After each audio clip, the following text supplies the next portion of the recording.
আল্লাহ বলছেন মানুষের মধ্যে কিছু মানুষ আছে, সবাই না, ওয়া মিনান নাস, মানুষের মধ্যে কিছু মানুষ আছে যারা কিনা মাইয়াশরি নাফসাহু ইবতিগা মারদাতিল্লাহ, যেই মানুষগুলো আল্লাহ পাকের সন্তুষ্টির জন্য তাদের নফসটাকে বিক্রি করে দিয়েছে। সুবহানাল্লাহ, চারটাখানি কথা না, কিন্তু মানুষের মধ্যে আল্লাহ কিন্তু সূরা বাকারায় বলেছেন শুরুর দিকে, মানুষের মধ্যে কিছু মানুষ আছে যারা মুমিন, কিছু মানুষ আছে যারা কাফের, কিছু মানুষ আছে যারা মুনাফিক, শুরুর দিকে পাবেন।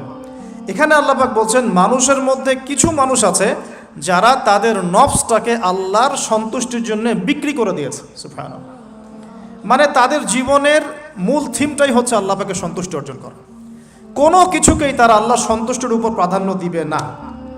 যদি কোটি টাকার অফার আসে হারাম, সে সেটা রিজেক্ট করবে, আল্লাহ নারাজ হবে।